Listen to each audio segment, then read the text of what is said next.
Assalamualaikum warahmatullahi wabarakatuh. Selamat pagi, salam sejahtera bagi kita semua. Semoga kita dalam keadaan sehat walafiat. Perkenalkan, nama saya Cuk Sri Firman Hastuti, SE MSI AK, dosen tetap pada program studi akuntansi Fakultas Ekonomi dan Bisnis Universitas Teguh Umar. Saya memulai karir sebagai tenaga pendidik di perguruan tinggi sejak tahun 2021 hingga saat ini. Pada kesempatan ini, saya akan menjelaskan tentang mata kuliah yang saya ampuh, yaitu pengantar akuntansi yang memiliki bobot 3 SKS dan merupakan mata kuliah wajib pada semester 1. Adapun deskripsi singkat mengenai mata kuliah pengantar akuntansi, yaitu mata kuliah ini merupakan mata kuliah dasar yang mempelajari tentang konsep, prinsip, dan proses dasar akuntansi yang digunakan untuk mencatat, mengelompokkan, dan menyusun laporan keuangan suatu entitas, perusahaan jasa, dan perusahaan dagang. Mata kuliah ini bertujuan untuk memperkenalkan konsep akuntansi dan memberikan pengetahuan tentang persamaan dasar akuntansi, teknik pemrosesan data transaksi yang terjadi dari jurnal, buku besar, neraca lajur, siklus akuntansi, dan penyusunan laporan keuangan baik untuk perusahaan jasa, perusahaan dagang, serta teknik pencatatan dan penyusunan laporan sesuai dengan standar akuntansi keuangan. Adapun capaian pembelajaran lulusan untuk mata kuliah pengantar akuntansi yaitu 1. Menguasai konsep teoritis, kerangka dasar penyajian dan penyusunan laporan keuangan, kebijakan dan prinsip akuntansi, siklus akuntansi, pengakuan, pengukuran, dan pengungkapan elemen-elemen laporan keuangan, serta analisis laporan keuangan. 2. Mampu menerapkan pemikiran logis, kritis, sistematis, dan inovatif dalam konteks pengembangan atau implementasi ilmu akuntansi dan memperhatikan dan menerapkan nilai humaniora yang sesuai dengan bidang keahliannya. 3. Mampu mengambil keputusan secara tepat dalam konteks penyelesaian masalah di bidang keahliannya berdasarkan hasil analisis informasi dan data. Yang 4, mampu menyusun, menganalisis, dan menginterpretasikan laporan keuangan entitas dengan mengaplikasikan prinsip akuntansi atas transaksi sesuai dengan standar akuntansi keuangan umum dan standar akuntansi keuangan etap yang berlaku.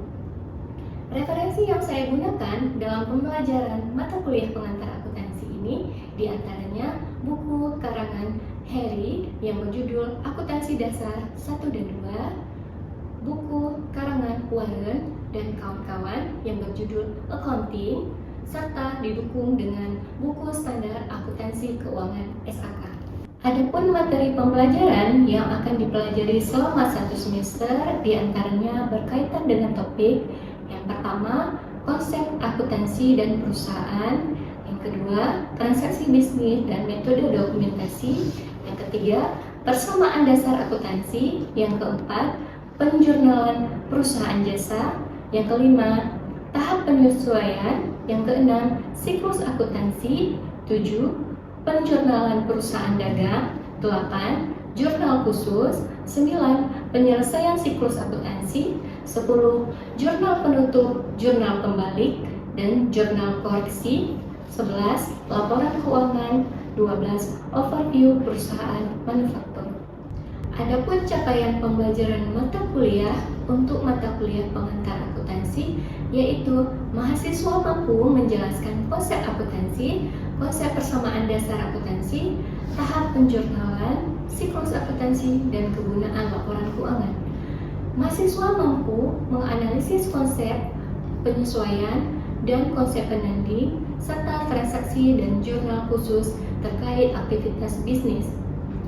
Mahasiswa mampu menyusun laporan keuangan baik perusahaan jasa dan perusahaan dagang. Dalam proses belajar mengajar, saya menerapkan teknik pengajaran DIA, yaitu delivery, menyampaikan materi pembelajaran dan diskusi, interaction, komunikasi antar dosen dan mahasiswa, dan assessment, penilaian dengan pendekatan problem-based learning. Pertama, saya akan menjelaskan delivery, yaitu cara penyampaian materi dengan ceramah. Mahasiswa akan mencatat atau meringkas materi yang diberikan baik dalam bentuk bahan tayang seperti PowerPoint, video pembelajaran, dan buku referensi. Serta diskusi dapat dilakukan dengan menyelesaikan suatu soal kasus, membentuk sebuah kelompok kecil, kemudian dipresentasikan oleh mahasiswa. Yang kedua, interaction, yaitu interaksi antara saya dan mahasiswa sehingga proses belajar mengajar menjadi lancar. Saya selalu memberikan kesempatan kepada mahasiswa untuk mengemukakan pendapat atau bertanya terkait mata kuliah pengantar akuntansi, baik itu secara langsung maupun secara online melalui WhatsApp group, sehingga akan terbentuk pola interaksi dua arah antara saya dan mahasiswa. Yang ketiga, assessment, yaitu cara saya menilai dan mengevaluasi mahasiswa sesuai dengan kemampuan mereka secara objektif. Dengan cara di akhir pertemuan, saya akan menguji kemampuan mahasiswa dalam menanggapi materi yang telah diberikan dengan memberikan tugas atau soal latihan serta kasus yang harus dikerjakan baik di dalam kelas maupun yang akan dikumpulkan pada pertemuan kuliah berikutnya. Sistem penilaian sebagaimana yang sudah saya jelaskan pada pertemuan pertama perkuliahan, yaitu dengan indikator penilaian tugas dan penyelesaian soal kasus sebesar 25%, kuis sebesar 10%, ujian tengah semester sebesar 25%, ujian akhir semester sebesar 40%. Jadi, keseluruhan bobot penilaian mata kuliah sebesar 100%. Berikut mari kita saksikan video pembelajaran saya untuk mata kuliah pengantar akuntansi pada pertemuan ketiga dengan materi persamaan dasar akuntansi. Mari kita saksikan. Oke, Assalamualaikum warahmatullahi wabarakatuh. Waalaikumsalam warahmatullahi wabarakatuh. Oke, salam sejahtera bagi kita semua. Selamat pagi. Pagi. Apa kabarnya nih? Alhamdulillah sehat. Semoga kita diberikan kesehatan sehingga kita dapat melakukan perkuliahan pada hari ini. Ya, sebelum kita mulai kuliah, Ibu mau absensi terlebih dahulu ya.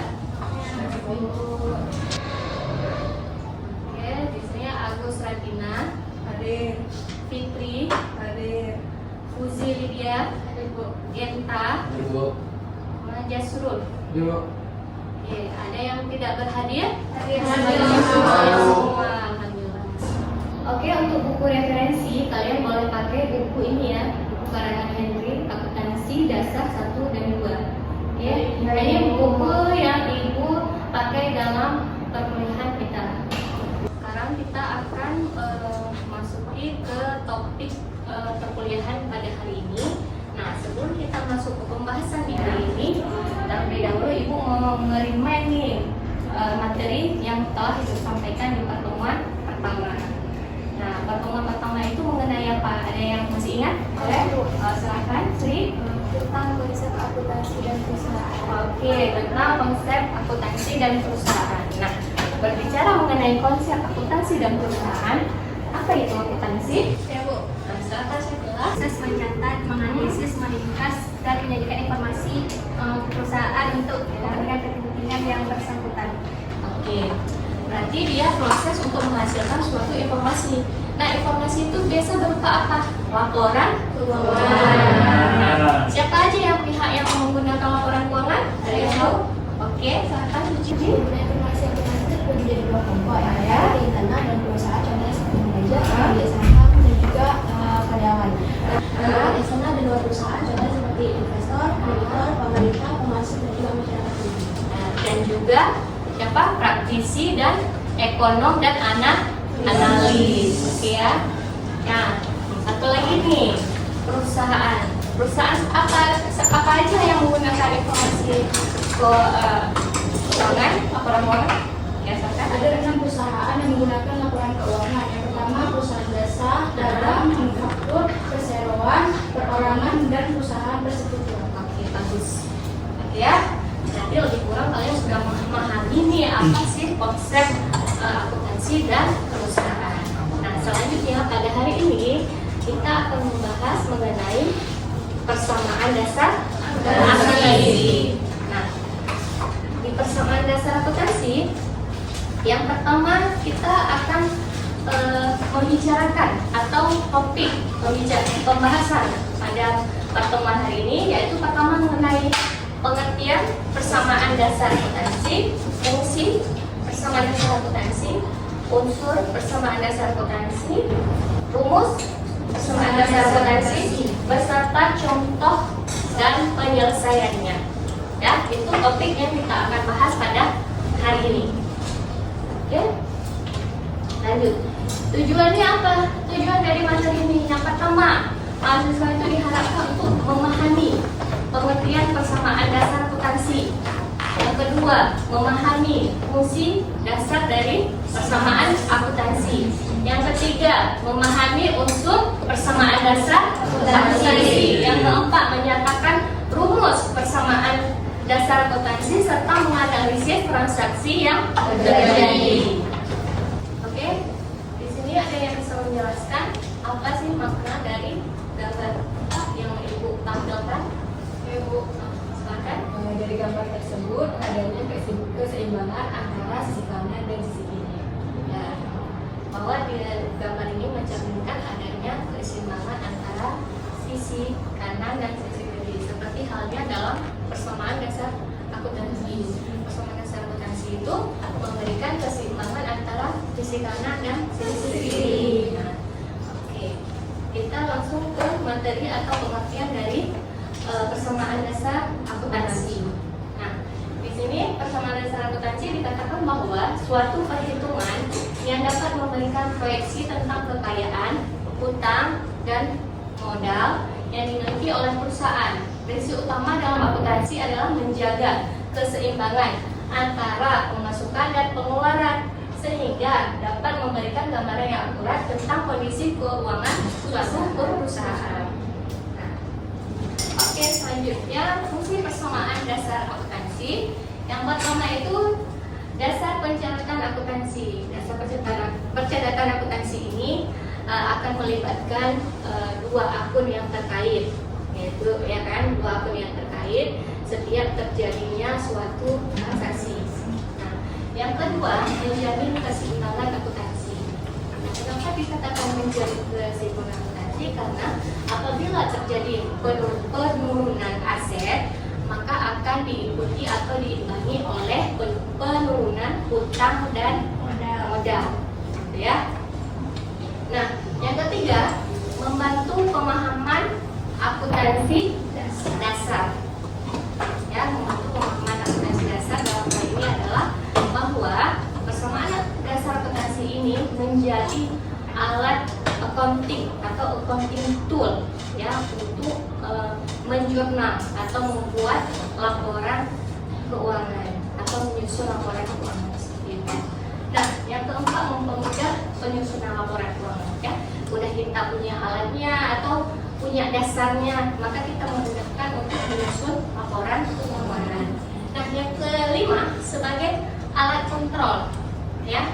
Alat kontrol ini dalam artian bahwa alat kontrol misalnya terjadinya salah pencatatan gitu ya, salah perhitungan. Nah, muncul nanti di atas dasar rumus persamaan akuntansi itu muncul apabila terjadinya kesalahan dalam proses perhitungan atau pencatatan ya.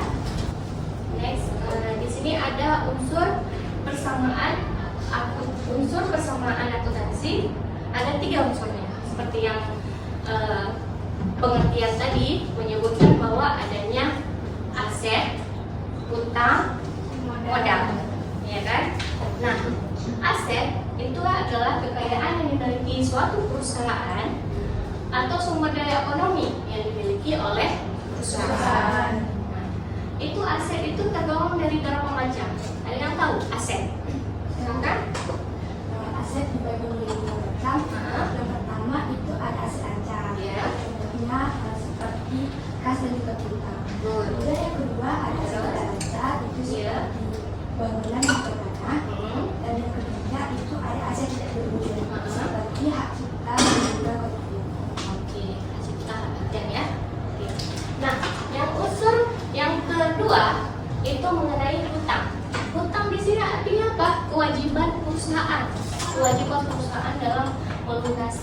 hutang-hutangnya. Nah, baik itu kepada pihak ketiga maupun kepada kreditur. Nah, contoh hutang ini apa? Maksudnya hutangnya dibagi menjadi berapa macam? Ada hutang jangka panjang panjang dan ada hutang jangka pendek. hutang jangka panjang dan hutang jangka pendek. Nah, hutang jangka panjang itu biasanya hutang itu gimana? Hutang yang sifatnya di bawah dari 1 tahun. Kalau hutang jangka panjang lebih dari 1 tahun, lebih dari 1 tahun atau bisa jadi 10 tahun atau 5 tahun tergantung kesepakatan dari pihak kreditur yang memberikan pinjaman. Ya. Terus yang ketiga modal. Nah, modal ini bagian dari aset perusahaan yang dimiliki oleh pemegang saham dan pihak ketiga. Contoh dari modal apa? Modal disetor, modal apa? Pemilik dan laba ditahan. Ya, itu contoh dari modal. Nah, kita udah belajar nih ketiga unsur persamaan dasar akuntansi, aset, hutang dan modal. Nah, selanjutnya kita ke rumus persamaan dasar akuntansi. Nah, di sini ada rumusnya. Bisa kalian lihat, ya. Ada aset sama dengan kewajiban tambah modal. Nah, di sini aset yang kita belajar tadi kan aset di sini, ya. Kewajiban di sini. Ini berarti bahwa sisi aset ini harus sama, seimbang, ya, dengan sisi sebelah kewajiban memodalkan. Nah, jika tidak terjadi keseimbangan, maka adanya kesalahan pencatatan keuangan atau perhitungan, ya, perhitungan. Nah, gitu. Nah, ini kan untuk aset. Bisa nggak rumus persamaan akuntansi ini berubah? Kita misalnya mau mencari modal, bisa nggak rumusnya bisa berubah? Bisa dong. Modal sama dengan, ya kan? Ini aset di belah kiri, di bawah ke kanan. Aset, kalau kan berarti mengurangi ya, kurang kewajiban. Misalnya kita mau tahu kewajiban nih, nanti kewajiban sama dengan aset kurang modal. Ya, sama. Ketiga rumus ini sama. Oke? Udah paham ya semua? Ada yang mau ditanyakan?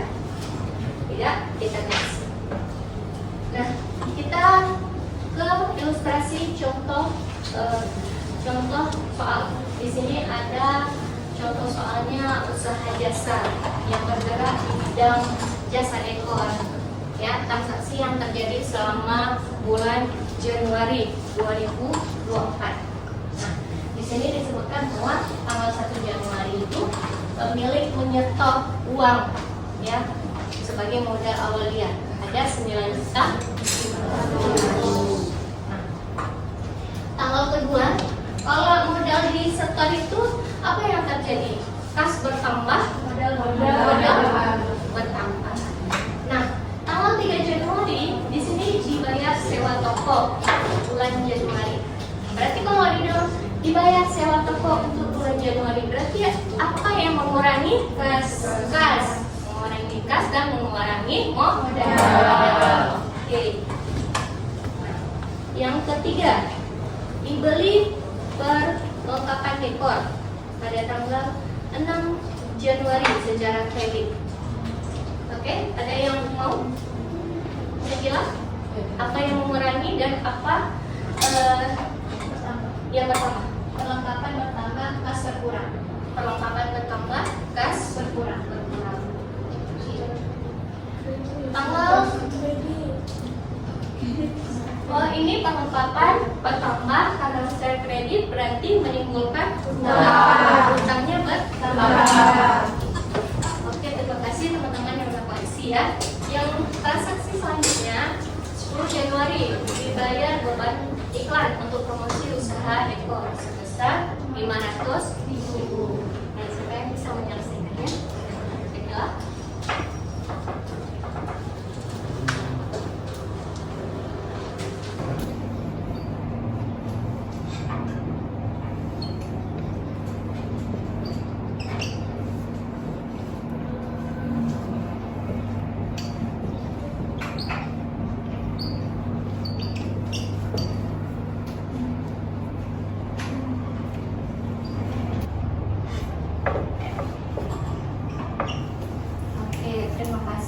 pada cek kita. Nah, di sini yang terjadi apa? Adanya pengurangan di kas sebesar 510.000. Dan apa yang terjadi lagi? Pengurangan di modal sebesar 500.000. Oke, makasih Sabila, benar sekali. Terus diterima uang sebesar 10 juta atas jasa dekor yang diberikan kepada pelanggan. Nah, siapa nih yang bisa? Oke, ini berarti diterima pelunasan ya? Ya, oke.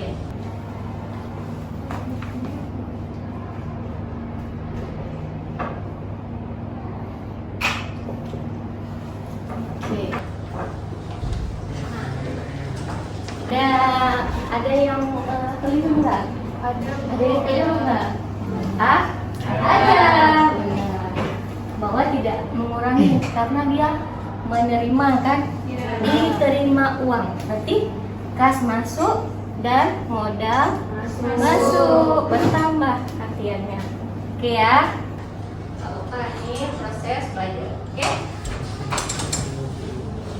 Selanjutnya di sini ada penyelesaiannya ya, yang sudah kita ilustrasikan contoh soalnya. Penyelesaiannya apa? 1 Januari tadi ada 90 juta. Kas bertambah, modal bertambah. Terus 3 Januari kas berkurang, modal berkurang.